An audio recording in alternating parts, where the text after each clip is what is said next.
Bulletin की शुरुआत करेंगे रामपुर से बड़ी खबर से, जहां आजम खान पर आयकर टीम ने शिकंजा कस दिया है। ये बड़ी खबर आपको बता रहे हैं रामपुर से, जहां जौहर विश्वविद्यालय में आयकर टीम ने डेरा डाला है। 740 करोड़ रुपए की हेराफेरी की जांच यहां पर विभाग कर रहा है। विश्वविद्यालय का CPWD से मूल्यांकन कराया जा रहा है। आजम खान का ड्रीम प्रोजेक्ट है जौहर यूनिवर्सिटी।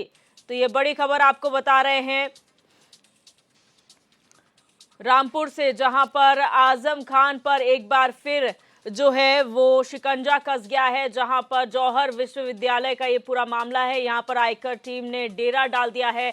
740 करोड़ रुपए की हेराफेरी की जांच CPWD से कराई जा रही है। मूल्यांकन यहां पर कराया जा रहा है और आजम खान का ड्रीम प्रोजेक्ट है जौहर यूनिवर्सिटी।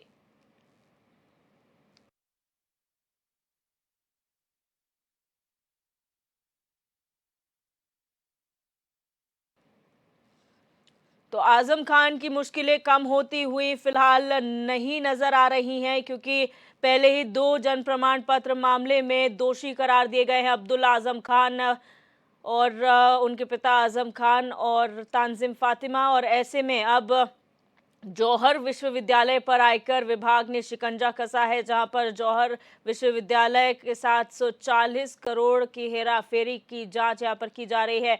मूल्यांकन CPWD से कराया जा रहा है विश्वविद्यालय का। और आपको बता दें कि जौहर यूनिवर्सिटी जो है वो आजम खान का ड्रीम प्रोजेक्ट है और हमेशा से विवादों के घेरे में रहा है। और अब जब हिरासत में लिए जा चुके हैं आजम खान, अब्दुल्ला आजम खान और तानजिम फातिमा, उसके बाद जो है यहाँ पर इनकम टैक्स की टीम पहुंची है जौहर यूनिवर्सिटी और यहाँ पर डेरा डाल दिया है।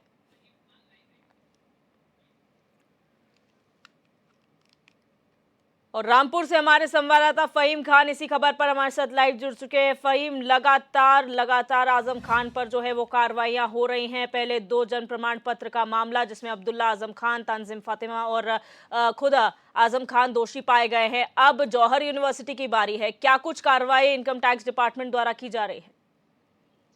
बिल्कुल, देखिए बिल्कुल, मैं बता दूं आपको कि आजम खान के घर पे जो IT की रेड चली थी और उसमें पर उनके IT की रेड के बाद सारा ब्यौरा IT की टीम ने जुटाया था, तो जिसमें खास तौर से जो जौहर यूनिवर्सिटी की जो बिल्डिंग हैं उनके बारे में जो ब्यौरा उपलब्ध कराया था आजम खान ने अपनी तरफ से, तो उसमें 60 करोड़ रुपए की बिल्डिंगों का मूल्यांकन करके बताया था कि 60 करोड़ रुपए में ये बिल्डिंगें बनी हैं। लेकिन जब IT की टीम ने लोकल के लोगों को बुलाकर, जो इंजीनियर थे उनसे उनका मूल्यांकन कराया, तो उन्होंने कहा कि ये कम से कम 400 या 500 करोड़ रुपए की बिल्डिंगें हैं। तो उसके बाद में IT की टीम ने फिर जो CPWD है सरकारी संस्था, उससे कराने के लिए जो है ये तैयारी की थी। और उसके बाद आज जो है वो वही टीम जो इंजीनियर हैं कानपुर से आए हैं, इसमें एक अधिकारी आयकर विभाग के हैं राजपाल मुरादाबाद से आए हैं, और वो लोग जो है उन बिल्डिंगों का मूल्यांकन कर रहे हैं, जो कि 800 करोड़ रुपए का अंदाजा उनका उसमें आता है, निकल के मूल्यांकन आता है। तो इस हिसाब से अगर देखें तो 740 करोड़ रुपए का जो वो गड़बड़ है मामला, वो कैसे उसको खोलेंगे ये तो अभी देखना दिलचस्प होगा दिव्या जी। लेकिन फिलहाल जो 740 करोड़ रुपए का जो और उसके अंदर फंड लगा है वो कहाँ से आया था, वो उसको देखने के लिए ही ये मूल्यांकन कराया जा रहा है। क्योंकि 60 करोड़ रुपए के लेन देन का मामला तो उन्होंने दिखा दिया आजम खान के। 60 करोड़ रुपए जहां से आया था उसको उन्होंने डॉक्यूमेंट्स के तौर पे IT को सौंप दिया था। लेकिन जो बिल्डिंग है, जो भवन है, वो 60 करोड़ के नहीं है, बल्कि वो बताया ये जा रहा है कि वो 800 करोड़ रुपए के हैं। तो 740 करोड़ रुपया वो कहाँ से आया और किसने दिया, इसकी जांच उसमें अगले चरण में होगी। लेकिन जौहर यूनिवर्सिटी की बिल्डिंगों की जो मूल्यांकन की स्थिति है उसको ये टीम चेक कर रही है। हालांकि इसके अंदर जो है वो लगातार कई दिन से ये चेकिंग चल रही है और बड़े गुप्त रूप से ये हो रही है। लेकिन आज जैसे ही ये खबर बाहर आई कि कोई टीम अंदर काम कर रही है, तो एकदम से खलबली मची। प्रशासन को भी ज्यादा जानकारी नहीं थी, जो लोकल पुलिस है उसको भी ज्यादा जानकारी नहीं थी। लेकिन जिस आधार पर ये जानकारी बाहर आई है उससे हम कह सकते हैं कि जो आजम था इस वक्त अपने परिवार, बेटे और बीवी के साथ जेल में हैं, उनकी जो मुश्किलें हैं वो और बढ़ रही हैं और बल्कि बढ़ गई, क्योंकि जिस तरह से 740 करोड़ रुपए का लेन देन का मामला अगर उन्होंने नहीं दिखाया है तो इसमें फिर होगा यही कि जो बिल्डिंगें हैं या तो उनको जब्त किया जाएगा या 740 करोड़ रुपए के फर्जी मामले में आजम खां के ऊपर अलग से कोई कार्रवाई होगी, लेकिन मुश्किलें और ज्यादा बढ़ेगी। अभी ऐसा नहीं है कि आजम खां जेल चले गए और 2 जन्म प्रमाण पत्र मामले में तो यहाँ बस हो जाएगा, बस नहीं है, बल्कि अभी आगे और बहुत सारी डगर मुश्किल है आने वाले समय में, जो क्योंकि अभी अब्दुल्ला आजम खां के भी 2 पासपोर्ट मामले चल रहे हैं, 2 पैन कार्ड मामले चल रहे हैं, जैसे 2 जन्म प्रमाण पत्र थे, इसी तरह से 2 पासपोर्ट भी हैं उनके 2 पैन कार्ड भी हैं, तो उसके भी मामला जो है अदालत में चल रहा था, जिसमें कल वो पेशी पर नहीं आ सके। तो आजम खां और उनके परिवार की मुश्किलें लगातार बढ़ रही हैं और ये जो है वो शिकंजा जो इनके ऊपर खाली यही नहीं है कि आईटी कस रही है, कई विभाग ऐसे हैं, ईडी भी इसके अंदर शिकंजा कस रही है और लगातार आजम खां को घेरे में ले रही है। जिस तरह से जाके आगे बढ़ रही है, चौंकाने वाली चीजें सामने आ रही हैं और उन चीजों में घालमेल दिखाई दे रहा है, तो इसकी जांच होगी, जांच के बाद क्या निष्कर्ष निकलेगा ये देश और दुनिया देखेगी। लेकिन आजम खां की बिल्कुल फाइम, मैं आपको रोकना चाहूंगी, यहाँ पर हमारे साथ बीजेपी प्रवक्ता हरीश चंद्र श्रीवास्तव जुड़ चुके फोन लाइन पर। हरीश जी, बहुत स्वागत है आपका HNN 24/7 में। जी नमस्कार जी। जिस तरीके से हरीश जी यहाँ पर आजम खान के खिलाफ लगातार कार्रवाई हो रही है, पहले 2 जन प्रमाण पत्र मामले में दोषी पाए गए हैं तीनों, और अब जौहर यूनिवर्सिटी की बारी है जो 740 करोड़ की हेराफेरी का खबर है, क्या कुछ उसे लेकर कहेंगे आप? ये देखिए कि जब व्यक्ति अपने को कानून से ऊपर समझ लेता है तो इस तरह की काम करता है जी। अब कौन नहीं जानता कि एक व्यक्ति एक ही पासपोर्ट बनवा सकता है, एक ही पैन कार्ड बनवा सकता है जी। लेकिन अगर फर्जी दस्तावेज के आधार पे हमने पासपोर्ट बनवाए हैं, उस पर विदेश यात्राएं की हैं, पैन कार्ड बनवाए हैं जी।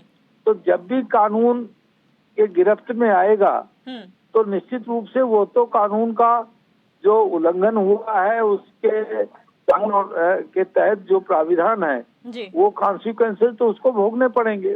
बिल्कुल ठीक इसी तरीके से जौहर विश्वविद्यालय में जो निर्माण कार्य हुआ, अगर 800 करोड़ रुपए का धन शोधन का मामला है तो अगर वो कहीं वैलिड तरीके से आया है तो उसका ब्यौरा उनको पेश करना चाहिए, और अगर वो वैलिड तरीके से नहीं आया है तो वो सवाल तो खड़े होते हैं, जांच एजेंसियां तो जांच करेंगी। तो कुल मिलाकर के ये विषय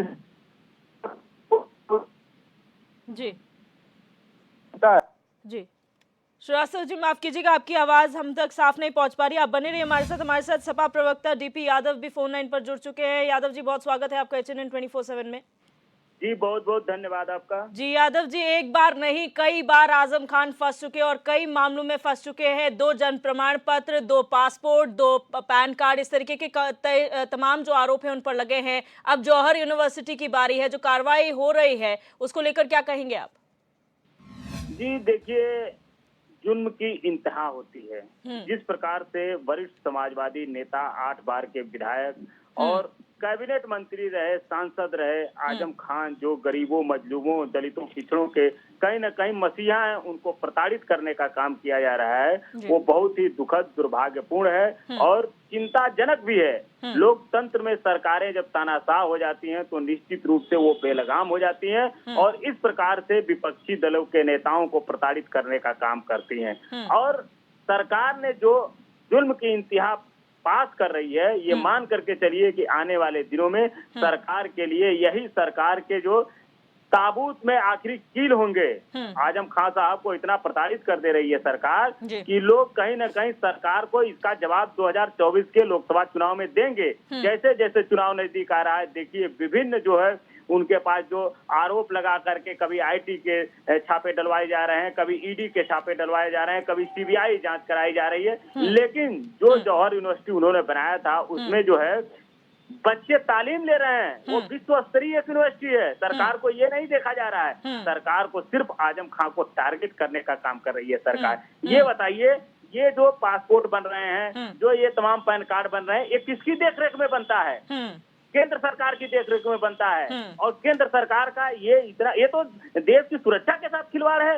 भाई कैसे लोग दो पासपोर्ट बनवा ले रहे हैं, कैसे पैन कार्ड बनवा ले रहे हैं? क्यों नहीं सरकार उसको ऐसा फुल प्रूफ व्यवस्था कर रही है? Yadav ji, with all due respect sir, आप ये बताइए, आप और हमारे पास एक पैन कार्ड, एक आधार कार्ड, एक पासपोर्ट है, तो आखिर जो आप कह रहे हैं केंद्र की जिम्मेदारी है, तो आखिर ऐसी क्या जरूरत आन पड़ी कि आजम खान को, अब्दुल्ला आजम खान के 2 पासपोर्ट, 2 पैन कार्ड बनाने की जरूरत पड़ गई?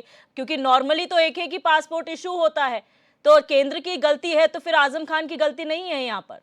आपने बहुत अच्छी बात कही, गलती तो है बनवाने, लेकिन सरकार का क्या इसमें गुनाह नहीं है? सरकार कौन सी व्यवस्था कर रही है? ये तो देश की सीमा के साथ, देश की सुरक्षा के साथ भी खिलवाड़ है। कहीं से कोई बाहरी आ सकता है इसे बनवा करके, तो सरकार क्यों नहीं ऐसी व्यवस्था कर रही है कि जब कोई दूसरा पासपोर्ट बनवाए या दूसरा पैन कार्ड बनवाए, दूसरा आधार कार्ड बनवाए, तो उसी समय उसकी गिरफ्तारी हो, उसी समय उस पर मुकदमा चले। ये 2-2 साल, 4-4 साल, 5-5 साल, उसका कितना आदमी दुरुपयोग कर लेगा आपको पता है?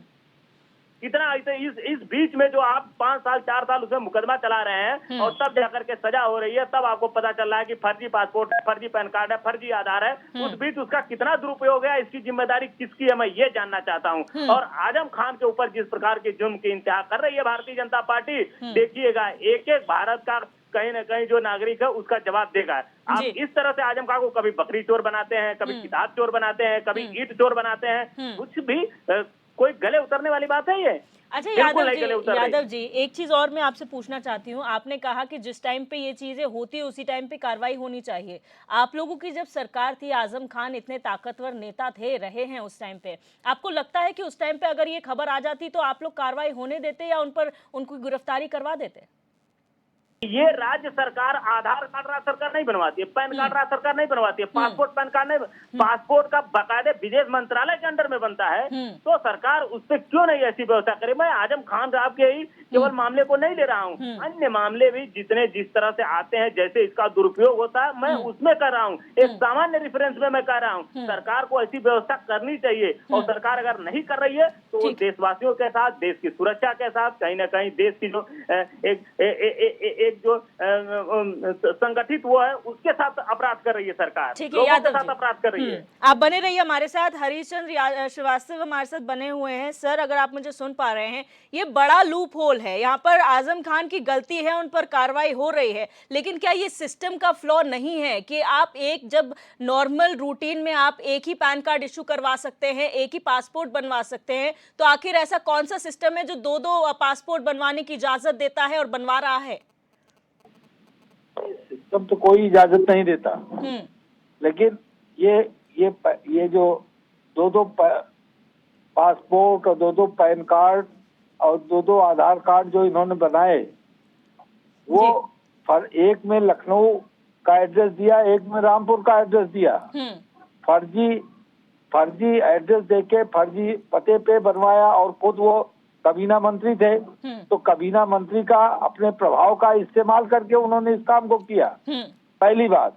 तो दूसरी बात, उस समय भी केंद्र में समाजवादी समर्थित मनमोहन सिंह की सरकार थी, जब भी इन्होंने ये करतूतें की।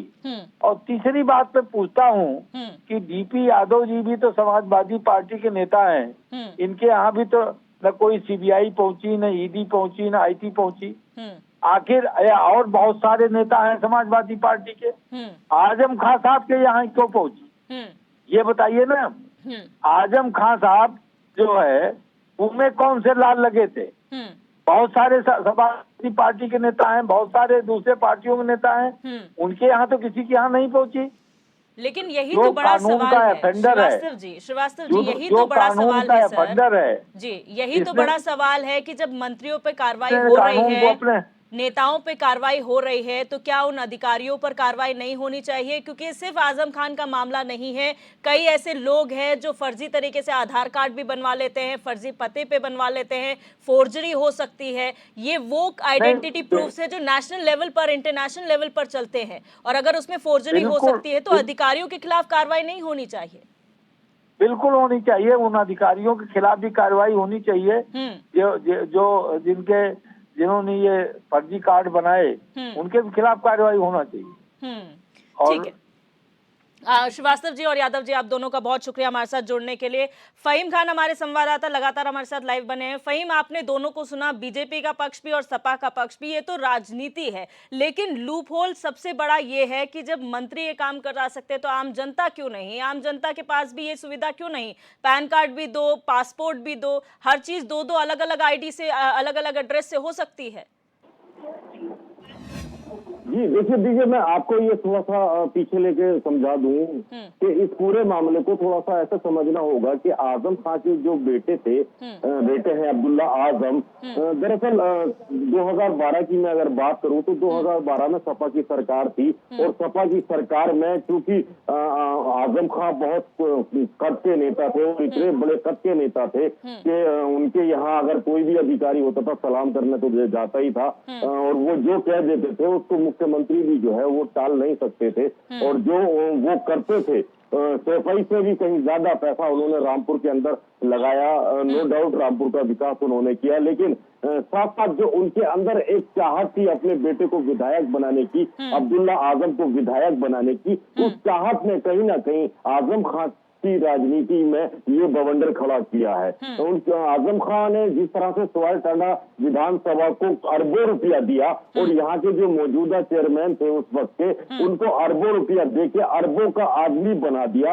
आज वही उनके खिलाफ भी हैं, ये बात भी मैं बता दूं आपको। तो जिस तरह से उन्होंने सवाल टाला के अंदर अरबों रुपया खर्च करने के बाद यहाँ एक जमीन तैयार की, जमीन तैयार करने के बाद उन्होंने एमएलए के लिए अपने बेटे को प्रोजेक्ट किया और उसको प्रेजेंट करने के साथ उसके जो है जन्म प्रमाण पत्र की तैयारी पहले से थी, क्योंकि 2 जन्म प्रमाण पत्र जो बने वो इस तरह से बने कि रामपुर के अंदर 2012 में बना था तो लखनऊ के अंदर 2015 में बना था। दोनों जन्म प्रमाण पत्र जो थे वो बनने के बाद जिसमें उम्र कम हो रही थी उसको हटा के जिसमें उम्र ठीक थी उसको लगाने के बाद नॉमिनेशन हुआ।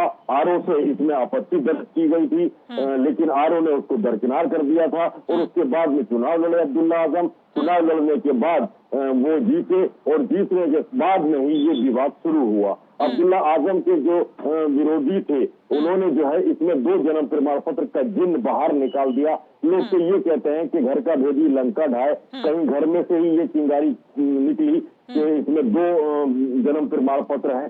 खैर जब आगे मामला बढ़ा, नवाब काजिम अली खान और नवीद मियां जो चुनाव हारे थे अब्दुल्ला आजम से, वो हाईकोर्ट तक चले गए और हुआ ये कि उसमें जो है अब्दुल्ला आजम की विधायकी तक रद्द हो गई, क्योंकि आकाश कुमार सक्सेना उस वक्त भाजपा नेता, उन्होंने जो है शिकायत की थी और शिकायत में 2 जन्म प्रमाण पत्र साबित हो गए थे। एफआईआर दर्ज हुई, चार्जशीट लगी, चार्जशीट के बाद बड़ी गिरे और बड़ी बहसें चली। हाई कोर्ट और सुप्रीम कोर्ट तक अब्दुल्ला आजम गए और वो खाली हाथ वापस आए और उसके बाद में उन्हें ये 7 साल की सजा हुई। और उसके साथ में जब 2 जन्म प्रमाण पत्र बने तो फिर जरूरत थी 2 पैन कार्ड की, दूसरे पैन कार्ड की, तो दूसरा पैन कार्ड भी बनवाया गया। और उसमें जब दूसरा पैन कार्ड की बात आई तो फिर जरूरत पड़ रही थी उसमें पासपोर्ट की, तो उसमें 2 पासपोर्ट भी बने। तो इस तरह से ये 2 का जो खेल शुरू हुआ, ये डेट ऑफ बर्थ वाले मामले, बर्थ सर्टिफिकेट के साथ शुरू हुआ। और इसमें जो चाहत थी आजम खान की वो विधायक बनाने की थी अब्दुल्ला आजम को, क्योंकि आजम खान की विरासत संभालने के लिए उनके घर में उनसे ज्यादा मुफीद उन्हें कोई लगा नहीं। जो उनके बड़े बेटे हैं वो बड़े अच्छे स्वभाव के कहे जाते हैं, लेकिन आजम खान ने उनको आगे ना बढ़ाकर, जबकि वो बड़े थे, विरासत तो उन्हें मिलनी चाहिए थी, उन्हें ना बढ़ाकर छोटे बेटे को आगे किया, क्योंकि छोटा बेटा जो है वो बिल्कुल उन्हीं के नक्शे कदम पर चलता था और अब्दुल्ला आजम, और वही बिल्कुल जो आजम खान थे वही अब्दुल्ला आजम है। तो इसकी वजह से वो आगे उन्होंने बढ़ाया, विधानसभा पहुंचाया। उसके बाद में फिर वो जो है वो दोबारा चुनाव हुए, दोबारा चुनाव होने के बाद फिर अब्दुल्ला आजम चुन लिए गए इस से, लेकिन विधायकी फिर उनकी रद्द हो गई। तो ये पूरा जो किस्सा शुरू हुआ वो 2 जन्म प्रमाण पत्र स्टार्टिंग से विधानसभा चुनाव लड़ने और अब्दुल्ला आजम को विधानसभा भेजने के कारण हुआ। और उसके बाद फिर जौहर यूनिवर्सिटी लगातार विवादों में घिरती चली गई और आईटी ने रेड डाली, और रेड डालने के बाद उसमें 60 करोड़ रुपए की बिल्डिंगें बनाना बताया गया, जो उन्होंने जो डॉक्यूमेंट्स दिए। और उसके बाद जो 740 करोड़ रुपए का जो मूल्यांकन निकल के आया कि 800 करोड़ रुपए की वो बिल्डिंग है, तो 740 करोड़ रुपया आया कहाँ से, लगा कहाँ से? और जब 740 करोड़ करोड़ रुपया अगर इसमें लगा नहीं तो ये बिल्डिंगें खड़ी कैसे हैं? बिल्कुल 4 फहीम, करोड़ में यहाँ तो पर इसकी एक छोटा फाउंडेशन- सा बिल्कुल एक छोटा सा सवाल और है कि यहाँ पर समाजवादी पार्टी लगातार ये आरोप लगाती है सत्ता पक्ष पर कि विपक्षियों की आवाज को दबाने का काम किया जा रहा है, लेकिन अगर यहाँ पर गलत हुआ है, अगर हेराफेरी हुई है पैसों की यूनिवर्सिटी बनाने के पीछे, तो उसकी जांच हो रही है, तो इसमें सपा को क्या परेशानी है? दूसरी बात, सपा के कद्दावर नेता आजम खान ने अपने सत्ता का दुरुपयोग करते हुए ये काम किया है, तो आप दूसरों पे कैसे आरोप लगा सकते हैं जब आपने खुद वही काम किया हो?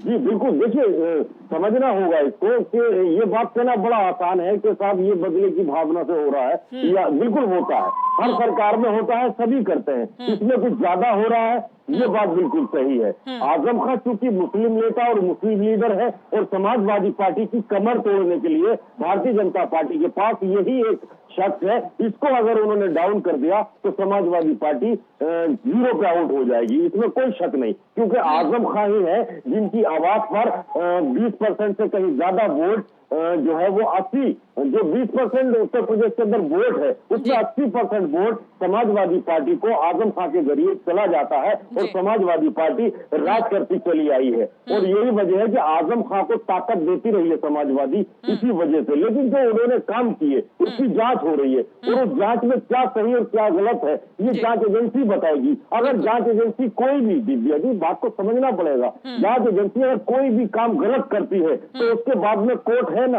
अदालत है ना, इंसाफ करेगी, इंसाफ होगा। आजम खान खुद कहते हैं कि सुप्रीम कोर्ट ने उनके साथ इंसाफ किया है, हाई कोर्ट ने उनके साथ इंसाफ किया है, तो लोअर कोर्ट के बाद में सेशन कोर्ट के बाद में फिर हाई कोर्ट है ना, हाई कोर्ट जाएंगे वो उन्हें वहाँ इंसाफ मिलेगा। अगर गलत है तो वहाँ इंसाफ होगा और उसके बाद में फिर दूध का दूध पानी का पानी पूरे प्रदेश की जनता के सामने, देश की जनता के सामने और पूरी दुनिया के सामने होगा। आजम खान बिल्कुल निर्दोष अगर निकल के आते हैं तो फिर उनका खैर मकदम और उनका कद भी बढ़ेगा जी। और उसके बाद में ये भी है कि अगर सही पाए जाते हैं, दोषी पाए जाते हैं और उसमें लगता है कि इन्होंने गड़बड़ की है तो उसमें उन्हें सजा मिलेगी। इसमें कोई ऐसी बात नहीं है कि ऐसा पहली बार हुआ है, लगातार होता रहा है। बहुत सारे नेता हमारे देश के ऐसे हैं जिनकी प्रॉपर्टियां सीज हो गई है। अभी आजम खान का तो कुछ भी सीज नहीं हुआ है, सिर्फ जांचों में चल रहा है, कागजों में चल रहा है। अभी सिर्फ वो 2 जन्म प्रमाण पत्र मामले में दूसरी बार जेल गए हैं। पहली बार वो 27 महीने रह के आए थे, इस बार वो जेल गए हैं तो उनको हाई कोर्ट जाने के लिए उनके लिए रास्ता खुला है, वो अपील कर सकते हैं, वहां से उन्हें जमानत मिलेगी और जमानत मिलने के बाद वो फिर अपना जीवन अच्छे से बिता सकते हैं, काट सकते हैं और इस मुकदमे को लड़ सकते हैं। और इसमें जो सही है वो सही होगा और जो गलत कर दिया गया है वो भी सही हो जाएगा। हाई कोर्ट बिल्कुल इंसाफ करेगा, सुप्रीम कोर्ट बिल्कुल इंसाफ करेगा। इसमें ये कहना कि सब विपक्ष ने कर दिया और ये कहना कि सत्ता पक्ष ने कर दिया, ये मेरे ख्याल से बेईमानी है। दूध का दूध और पानी का पानी हो जाता है अदालत में जाने के बाद जी। बिल्कुल, बहुत शुक्रिया फहीम हमारे साथ जुड़ने के लिए और तमाम जानकारी इस मसले को लेकर साझा करने के लिए।